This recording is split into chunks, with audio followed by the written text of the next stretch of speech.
gurun pasir yang luas, di sebuah kota kecil bernama Makkah, lahirlah seorang pemimpin yang akan mengubah jalannya sejarah manusia. Dialah Muhammad bin Abdullah, Rasulullah Shallallahu Alaihi Wasallam, seorang pemimpin visioner yang membawa perubahan besar, bukan hanya dalam spiritualitas, tetapi juga dalam politik dan tatanan sosial di Timur Tengah. Bagaimana kepemimpinan beliau mengubah peta politik Jazirah Arab? Bagaimana pengaruhnya terus terasa hingga hari ini? Mari kita telusuri jejak kepemimpinan Rasulullah SAW dalam membangun peradaban Islam yang kokoh. Sebelum Islam datang, Jazirah Arab berada dalam kondisi yang disebut sebagai jahiliyah, sebuah era ketidaktahuan dan kekacauan sosial. Dari segi politik, tidak ada pemerintahan yang kuat. Masyarakat Arab terbagi dalam suku-suku yang sering berperang satu sama lain. Dari segi ekonomi, kota Makkah menjadi pusat perdagangan karena Ka'bah, tetapi terjadi ketimpangan ekonomi yang tinggi di mana kelompok elit Quraisy menguasai perekonomian, sementara banyak orang miskin yang tertindas. Secara sosial, kehidupan masyarakat sangat bergantung pada sistem kesukuan. Perbudakan merajalela, hak perempuan hampir tidak ada, dan hukum berlaku berdasarkan kekuatan suku. Dalam hal kepercayaan, mayoritas masyarakat Arab menyembah berhala, meskipun terdapat komunitas kecil Yahudi dan Nasrani. Di tengah kondisi inilah, Muhammad bin Abdullah lahir pada tahun 570 Masehi. Sejak kecil, beliau dikenal sebagai sosok yang jujur dan dapat dipercaya hingga mendapat gelar Al-Amin. Pada usia 40 tahun, Muhammad menerima wahyu pertama di Gua Hira. Sejak saat itu, beliau menyebarkan ajaran tauhid, menyembah satu Tuhan, Allah. Namun, dakwahnya mendapat tentangan keras dari para pemimpin Quraisy. Kaum muslimin mengalami berbagai penindasan, mulai dari penyiksaan fisik hingga pemboikotan ekonomi yang menyebabkan mereka kelaparan. Beberapa di antara mereka bahkan terpaksa mengungsi ke Abisinia untuk mencari perlindungan.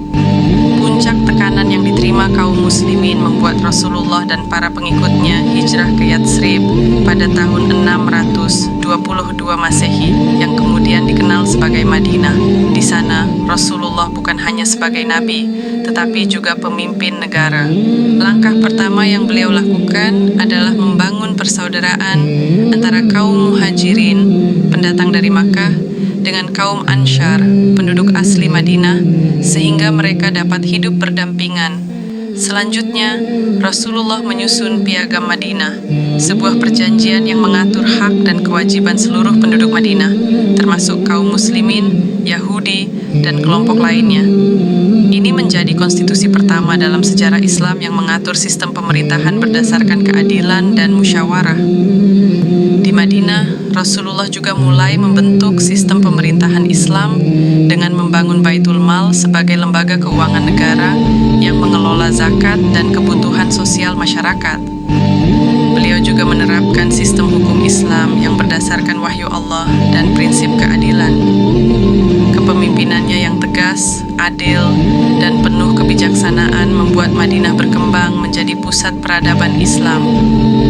Dalam 10 tahun kepemimpinannya di Madinah, Rasulullah berhasil mengubah peta politik Jazirah Arab melalui berbagai strategi, termasuk peperangan yang tak terhindarkan. Salah satu yang paling bersejarah adalah Perang Badar 624 M, di mana pasukan Muslim yang kecil mampu mengalahkan pasukan Quraisy yang jauh lebih besar. Kemenangan ini mengangkat moral kaum Muslimin dan membuktikan bahwa mereka adalah kekuatan baru di Arab. Namun, dalam Perang Uhud 625 M, kaum Muslimin mengalami kekalahan karena sebagian pasukan melanggar perintah Rasulullah. Ini menjadi pelajaran penting bahwa kedisiplinan dalam perang sangat menentukan hasilnya. Pada tahun 628 Masehi, Rasulullah menandatangani perjanjian Hudaybiyah dengan kaum Quraisy, yang meskipun tampak menguntungkan Quraisy, tetapi justru membuka jalan bagi penyebaran Islam lebih luas. 2 tahun kemudian, pada tahun 630 M, Rasulullah dan pasukan Muslim menaklukkan Makkah tanpa pertumpahan darah dalam peristiwa Fathu Makkah. berhala-berhala dihancurkan, dan Islam menjadi agama utama di Jazirah Arab. Setelah Rasulullah wafat pada tahun 630 kepemimpinannya meninggalkan warisan besar yang berpengaruh hingga saat ini. Beliau meletakkan dasar-dasar kepemimpinan yang berlandaskan keadilan, membentuk sistem pemerintahan yang berbasis syariah, dan menyatukan umat Islam di Jazirah Arab. Dalam waktu singkat setelah wafatnya Rasulullah, Islam berkembang pesat hingga ke Persia, Romawi, dan sekitarnya, menjadikan warisan beliau sebagai landasan peradaban besar.